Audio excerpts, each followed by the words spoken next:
Bon Viveur by Naughton and Wilson, because life is meant to be enjoyed.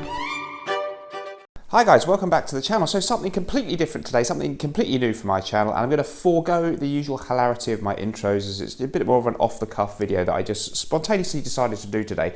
So today's video is about my watch collection, and what's triggered me to do that actually is that there's a new video on the channel of Paul Thorpe, watch dealer. He's actually a former watch dealer, a fantastic channel.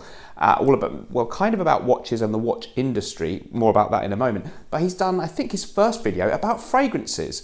And it's really, really good to see what fragrances he likes, someone in a different sphere. I love it when people kind of cross over, and that's why I'm sharing my watches with you today. So Paul Thorpe's done his first video where he talks about fragrances. He is a watch dealer, or at least he was, and now he mainly just does the YouTube channel about the watch world.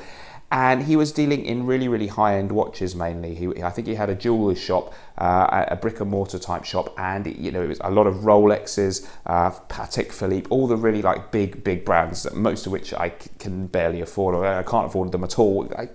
I got one expensive watch really. But I find the channel really, really intriguing. It's about watches and so much more, because what he really focuses on is stuff about the buying and selling of watches. He's not the channel where he'll review the watch in depth and give close-ups of the dial and all that. Loads of channels do that, but he gives you kind of advice to people who are into that hobby, but it ends up being kind of life advice, and I find that really good. Like, I've got loads of things from this channel that had nothing to do with watches. Like, he did a one about how you should negotiate the price of a watch with a dealer, and that could apply to buying a car or almost anything else where you have to negotiate a price. Really good advice, great advice actually about buying watches. And he's kind of, I bear in mind things that he's said on his channel sometimes when I'm trying to buy some of the watches and looking at watches, how to assess the condition. So really, really superb advice. But it was really intriguing to see what kind of fragrances he liked, and he got sent some fragrances by Fragrance Samples UK, which is of course run by my friend Greg from the Greggy Boy 76 channel. By the way, although I do a monthly sponsored video with Fragrance Samples UK, this isn't a sponsored video, and the Paul Thorpe video wasn't sponsored either. So Greg is very, very into his watches. He's actually starting a new watch business, and he sent some fragrance samples to Paul Thorpe. I think they've met now, a recent get-together for watch people.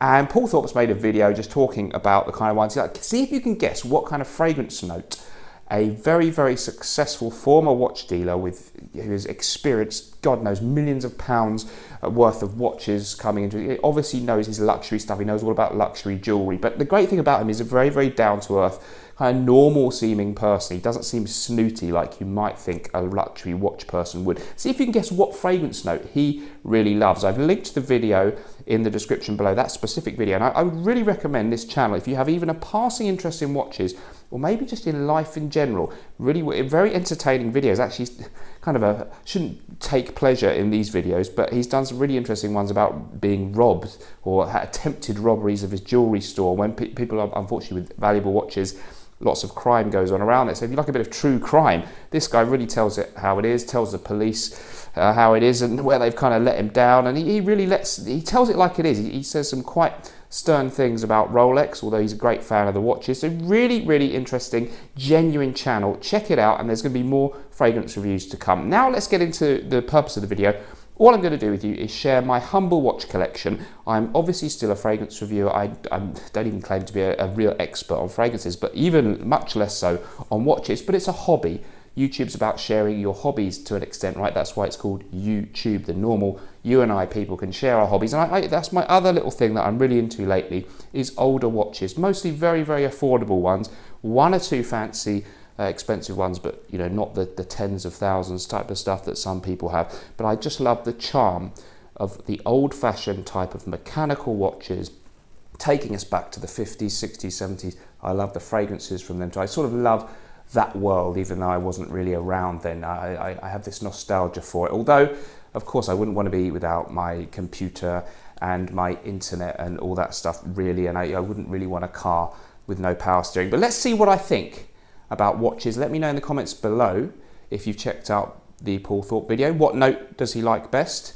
And what do you think of my watch collection? Do you want to see any more talk from me about watches? Let's get into it. So the first watch that I'm going to share with you is an Omega Seamaster from 1964. A really, really nice watch, I think, that I picked up on eBay. I think it was something like 200 and something pound. It was under 300 pounds, which I think is good for a vintage Omega watch. You know, a really great Swiss brand, one of the big two names that many people will know as big Swiss brand names, of course, the other one being Rolex. And you know, you're never going to get anywhere near any kind of a Rolex watch for that kind of money. It hasn't had a service yet. It probably needs one. I can hear something moving around inside it, so you're going to have to spend a little bit more than that on most things that you buy in this way on eBay to get a service, which it depends who you go to. Small independent people can do them maybe for 80, 100 pounds, and some of the bigger sort of chains or people who are Omega certified may charge you several hundred, so be aware of that. I'll get onto the headaches of vintage watch collecting soon. What I really like about this watch, well, partly it was just a way to get into Omega cheaply, I've got to be honest. I'll explain why that was in there in a moment. It does have, I think, a very pleasant patina on the dial, although I shared it with some people in an Omega vintage forum, and they were not impressed, and someone said it looked like it had been through a rubble machine or something. But I like the speckles on the dial, which I'm doing my best to capture there on the camera. I like all of that kind of stuff in my watches, and I think that's really appealing to me. I like things to look aged. The actual pattern of the indices and things is a little bit plain. It's a Seamaster 600, by the way, but because I paired it here with this beads of rice style bracelet, which is in and of itself rather ornate, it kind of lifts the thing to look a little bit more ornate overall on the wrist. And you'll see with the video that one of the themes is I'm very much someone who loves the bracelets, and the beads of rice particularly is a favourite type of mine. This one I think is an original Omega one, unless it's a fake, and I bought that separately on eBay for somewhere over £100. All of the things here are gold plated, I think, including the case of the watch, so coated to a certain amount of microns in gold, which was common back in those days. Nowadays you just tend to get gold coloured stainless steel unless you really splash out for the real thing, namely a solid gold watch, which is always going to be hugely expensive. So I really like this watch. I think it's very simple. Not a lot of people seem to go with gold coloured watches these days, and it has a real vintage look. I love the beads of rice bracelet, and I'll come to why soon. Let's move on then swiftly to the next, I was going to say fragrance, then the next watch. Well, let's go with Omega then. Let's do the two Omegas. I've got one other Omega that's off for a service, and so that's a Constellation. Actually, it's one of the best ones in the collection because it's a 1956 Constellation, so unfortunately I can't share that one with you in this video. This one here is, bizarrely, it looks nothing like the vintage 50s Constellations, which my other one is. This one is a 1980s, late 80s watch, and it's really small. So by the way, the previous Omega was 34mm, so a lot of these are much smaller than people would consider normal or desirable in a man's watch these days. This one then has a tiny 32mm size, so it's very, very diminutive, and even I sometimes think I wish it was a bit bigger. What I really loved about this one, again, it was something like £370. I know Urban Gentry says it's déclassé to talk about money, but when they're not big amounts, I think it's all right. And it was on eBay, of course. And it's a quartz watch, so it's very, very simple to service. There's not so much to go wrong. That's better. The accuracy in terms of seconds that it loses or gains per day, probably a lot better than a mechanical watch. All of the watches except two in this video are mechanical watches, so that means that they work by clockwork, either automatically winding themselves, or you have to actually wind them as one would with an old clock. But quartz watches have batteries in them. That makes them it's a new form of technology which became prevalent in the late 60s and 70s, and it makes them very, very accurate, very simple, but it takes some of the magic of the craftsmanship of the watchmaker out of the whole thing. So many aficionados, most will not like quartz watches, but I tolerate one or two here and there. Really nice dial design on this watch. I'm very much into beautiful dial designs, and I think this is absolutely gorgeous. It looks like a chronograph, but it's not, because the two subdials there tell you the day of the week and the date within the month. So you can see it ticking away there. Very attractive with the Roman numerals down the side. It has this integrated type bracelet, which is almost impossible to change or remove, so you're stuck with that design, which is kind of a little bit dated looking, but I like dated, so it's a very much an 80s feel. Gorgeous dial, but a bit small on the wrist, so yeah, I probably could sell it on for similar to what I paid but it's, yeah, certainly out of fashion in a big way, that kind of watch now. If you'd like to see an extra video from me every week, sign up to my Patreon group. It's only $2 a month. There's a link in the description, and we have loads of interesting stuff going on in there. I do a lot of fragrance stuff, of course, but I also talk about some other things to do with my life. It's really fun, and I hope to see you in there. As I say, you can follow the link in the description, or just go to Patreon and type in Mr. Smelly 1977. Let's move on then. Let's go for something a little bit weird and wonderful next. So this is the only chronograph watch in my collection. So let's check this one out. It's a Chateau watch. Chateau is a little known, I think now defunct Swiss brand. This is a 70s watch. Chronograph simply means a watch which has effectively a stopwatch built into it. So nowadays that's pretty easy to do with a digital watch, and even with a quartz movement you can do that reasonably simply. But back in the day,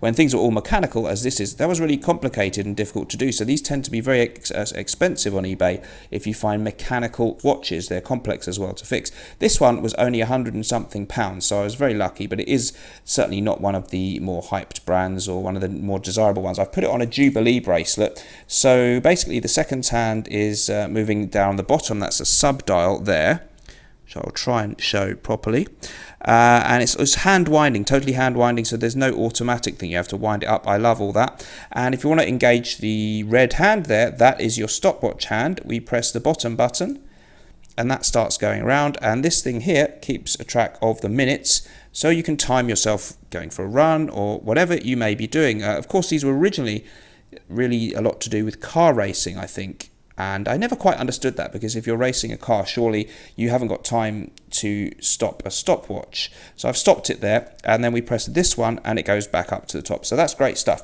But anyway, it was certainly a kind of a new thing when it was first brought out, maybe in the 30s and 40s, and there were many brands that innovated and specialized maybe in chronographs, including Hoya back in the 50s, 60s and 70s, which kind of then was a much more auspicious brand and maybe highly regarded. It went through a bit of a crisis, that brand Hoya, and now Tag Heuer, it was taken over in the mid 80s by a company, and they changed the name. It's not so great, I think, or many watch people, a bit naff high street in many people's view, although kind of semi-expensive. So anyway, back to this watch. Great price for a mechanical chronograph, and I love the design, the so-called reverse panda dial. So a panda dial would be white with black subdials or circles there, which would look like, I guess, a bit like a panda, but if it's the other way around, they call it a reverse panda. Really, really nice. I like it on the Jubilee bracelet. It's my poor man's Rolex Daytona, and I'm happy to have that one in the collection. Let's move on to the next watch. Of course, sorry that my watch displaying skills on the video are probably not up to the standards you may have seen in other watch videos, if you've ever watched any. Let's go for another favourite cheapy Swiss brand of mine. Of course, these are all vintage watches, so what I like about vintage is I love vintage things, fragrances. I love old school fragrances, and I love the charm of these watches, kind of taking us back to the mid-20th century when life was so much different. So the Doxa brand, very famous now because they still produce quite expensive diving watches. It was associated with Jacques Cousteau, the famous diver, and he wore Doxa diving watches, which were really good in terms of functionality, although I think their designs sometimes are quite outrageous, so I'm not sure they would be to my taste. This, again, under £100. I bought it from a gentleman in Serbia on eBay. I was a bit, worried, something coming from so far away in a different country, but it arrived safely, and, great service from him, so thanks to him. I've put it on this kind of brickwork dial. I love these kind of, I like Jubilee dials, I like beads of rice, anything with these multiple rows, and this one, a sort of more beefy cousin to a beads of rice or Jubilee bracelet. And I'm calling it brickwork, I guess, because it looks like the patterns of brickwork. So very simple dial on this one, around about, this, by the way, the Chateau I think was 38mm, so kind of medium, chunky size, but small to a lot of people these days. And this one is around 37mm, which just gives it a bit of wrist presence more than some of my really small ones. But yeah, not massive, but a nice size. I find that's a tasteful size. Watches back in the mid-20th century were much more typically these kind of sizes, a little bit smaller. And this one, again, hand winding, very, very simple. Swiss-made brand. Great prices on the old Doxa dress watches, if you can find them. I don't think they make any dress watches anymore. And some quite nice things going on with the sort of silvery dial in the light there. But a plain watch, but the slightly patterned bracelet gives it a little bit of interest. And the great thing that I really love on this one is it has an engraving on the back. Some people don't like those, but I think it's superb, and I'm trying to display that properly. That'll have to do something. Let's try something like that.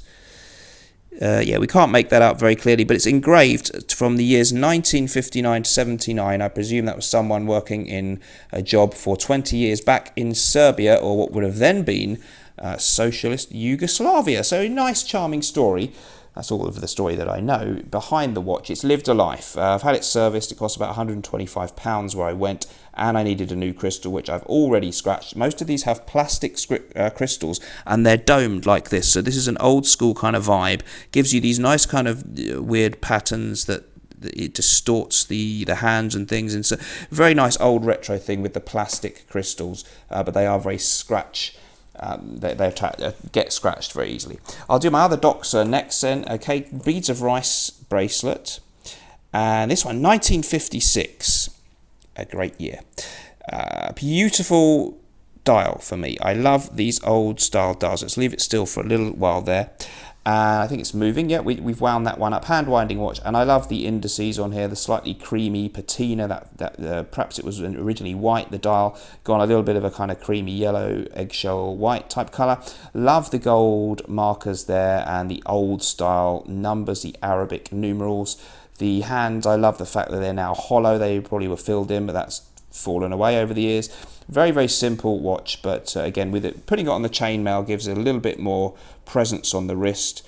I like I said chainmail there, I mean beads of rice. I was just going to say though, the thing I like about this beads of rice style bracelet is it's kind of ornate in a kind of almost jewelry-like way, but at the same time, because it reminds me a bit of chainmail that they wore in battle in the old days, it's kind of masculine at the same time, and I think that's a really nice combination. So I really like the beads of rice bracelet, and you can get different numbers of rows and designs, and I try and do that to vary up the collection. So again, under £100, although I spent more on the service, £125 than the watch itself. It came working, and it went wrong in about 6 weeks. I pulled the crown out. So you do spend a lot of money on services if you like vintage watches. It's the price you pay. Let's do the Rolex next then. So recently I got my first and currently only Rolex watch, and that is the very, very famous Datejust. So the Datejust watch, of course, has a date, famous with the Rolex watches. Were they the first company to have a date that automatically changed? I think they were. And it has this cyclops which magnifies the date rather well there. I hope I'm catching a lot of reflections there, but let's hold it like that and get a decent shot of the dial. It has this linen effect dial which I'll try to display here. And yeah, there it is. So you get a beautiful texture on the dial. 1963 Datejust. It did come with its original Jubilee style bracelet, the Jubilee bracelet being these type here, and I still have that, and I also have aftermarket ones because that was terribly stretched. Old bracelets get stretched out and they become terribly droopy. In fact, the Paul Thorpe video on how to assess a watch is really good, and I don't know if it's a specific video or in his general one about how to assess bracelet age. Here, this one, if you hold it between the two fingers and the thumb like that, and if you see that it doesn't droop much, then that's in pretty good shape, right? That's kind of rigid. Okay, now if it's a much older bracelet, it's going to have a lot of stretch in it, which is something to do with the pins. There you go. So yeah, the previous one was like me on a good day. That's like me after 5 pints. So yeah, that's what you kind of don't want, but I actually don't mind it in a vintage bracelet. Anyway, for that reason, I took off the Jubilee bracelet, because sometimes if they're really bad, they can actually fall apart while you're wearing it, and then of course if an expensive watch falls to the floor, it's a bad day at the office. So let's just give you a little bit more on the dial on that one. Really beautiful design. Of course, the Rolex Datejust, a total classic, and I kind of like having it on the non-typical bracelet, which I've got an aftermarket very cheap one, but it's an old style folded bracelet, and it's kind of very thin and just gives the watch this retro type of vibe, which I really enjoy. I've got it upside down. That's not particularly... Let's try and do a bit better at actually showing you the watches here. Trying to get the focus on the right place. So yeah, beautiful watch. Very fortunate to have a Rolex. And it's not so in your face, because I've changed the bracelet and it's not the most obvious Rolex. 36mm. It has an engine turned bezel, so not a fluted but engine turned is this particular kind of pattern. Gives it a really nice bit of slightly unusualness, and they have these drilled holes here in the lugs, which is a classic sign of old Rolex watches, which is great when you're changing the bracelet, because you can just stick a little tool or even a paper clip in there rather than faffing around with a spring bar tool. So I love that watch, but did I massively feel any happier having a Rolex? Maybe a bit, but yeah, don't think that you have to have all this luxury stuff to enjoy some kind of hobby. There's plenty of inexpensive watches that can be fun too. Here's a really good example of that, and this is a Mido Commander. This is based on a Rolex Presidential or President watch, or otherwise known as a date, really is the proper name for it, which for obvious reasons it has a day and a date, and I think they were the first people to do this. And this is a great tribute to that, or homage, from the brand Mido, and that's a Swiss brand. I think they started doing these in the 70s, this type of homage, and I think this one is either 70s, 80s or 90s, I don't actually know. Got it recently, and so it's got the date there, it's got the fluted bezel design similar to your Rolex watches. It's actually a tiny bit bigger at 37, and it just has this slightly more chunky thing, so it makes it not quite a, just a total desperate copy. It's kind of got its own little bit of character to the watch, actually, which I rather like, rather than it looking like, oh, this guy just couldn't afford a Rolex. And what I've done there very deliberately, it came on a leather strap, unfortunately, was I've put it with a beads of rice, a different type of beads of rice bracelet, and it makes it look less like it just wishes it was a Rolex. These would traditionally come on another certain type of Rolex bracelet, but this gives its own character. Automatic watch, so you can shake it around a bit and it gets going, and it's just a beautiful watch, I think. But again, very much a retro old man vibe. Some of you may be thinking this is a very old, boring collection, but at least I know what I like and I kind of stick to it. Let's move on then. Another one in the same vein, another Mido Commander. Oh, by the way, yeah, the previous one, I think it was 200 and something pound, great value. This one only 180, all on eBay. All these watches except the Rolex were eBay, that I got from a second-hand Rolex dealer. Beautiful watch here, champagne dial with the yellow or gold coloured, maybe gold plated, fluted bezel, and the original presidential style bracelet from Mido is really high quality, well made, so it gives it lovely presence on the wrist with that lovely bracelet.